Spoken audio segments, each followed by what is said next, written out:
Hello and welcome to my YouTube channel. I'm Laura Rose and today I'm going to be doing a book review of Lyriel by Garth Nix. If you've been watching my channel, you know that I'm currently doing a buddy read of this series and I will link all that information down below so you can see the other videos. Lyriel is the second book in the Abhorsen trilogy, so if you haven't read it, this will have spoilers kind of about the first book, which is Sabriel. But there will not be spoilers for Lyriel. Alright, so let's get started. Lyriel takes place 14 years from where we ended in our last book. The main character is Lyriel. She is actually a Clare.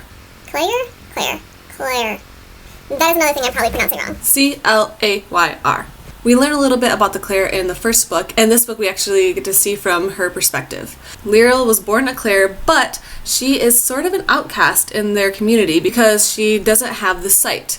The Clare can see into the future, and she has not gotten it yet, and is starting to feel very downtrodden because she does not have the sight. This book does have a trigger warning. She does have depression and contemplates suicide, and as someone who's dealt with depression, I was actually really impressed with how Garth Nix handles the thoughts that are inside her head and really portrays what it's like to have a mental health issue. So in the beginning of the book, we are with Lyriel. She's feeling very bad about herself because she does not have the sight and she's contemplating suicide. And we kind of go on from there and see how she figures out how to live within this community where she does not fit in. This book also has a split character viewpoint. So we get to see the point of view from Prince Sameth, who is the son of Sabriel and King Touchstone. Sameth grew up on the other side of the wall in Ancestier. He's now coming back into the Old Kingdom. We get to see again the contrast between the modern world and the Old Kingdom, just like we did in the last book. He is now stepping into the role of becoming the Abhorsen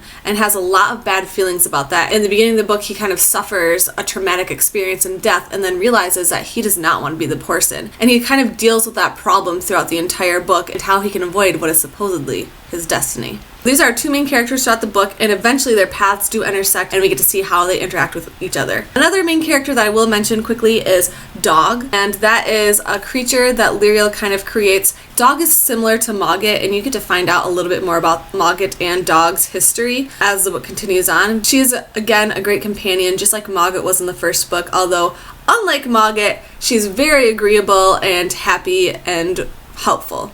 She's kind of like the yin to his yang. The plot of this book takes us through Lyriel kind of discovering her destiny and figuring out where she fits in the world and trying to learn some self-esteem and really accept the fate that lays before her as she discovers new powers that the other Clare don't have. We also get a continuation of the problems that were happening in the first book. A lot of the dead are leaking back into the life, and Sabriel and King Touchstone basically are spending their whole entire time ruling the kingdom, just running around trying to put out fires everywhere. Without giving too much away, you get to see a lot more of the history of the world and the history of the magic and how the Charter Magic was created and how that's affecting them right now with this creature or thing or source of evil that is coming back and basically messing everything up. I would say the themes of this book really are learning who you are and accept who you are and the gifts that you have and putting them to good use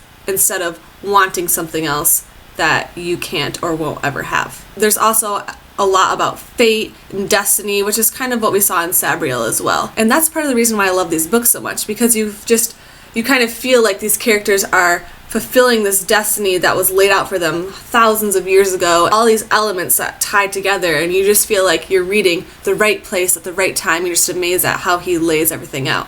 As always, the magic system in this is wonderful. I'm just fascinated by how Garth Nix is able to bring this kind of crazy magic system and explain it so simply, but in a way that you're just want to read more. I really love this book. I love the library that Garth Nix describes inside the Clare's Glacier. It sounds so cool. Like, I actually wish we got to explore that a little bit more with Lyriel. What I didn't like about this book, sometimes Prince Sameth gets a little whiny, and also a little bit of it was predictable. I think usually he's very good at foreshadowing things and making it still kind of surprising, but some of the stuff in this book seemed obvious to me.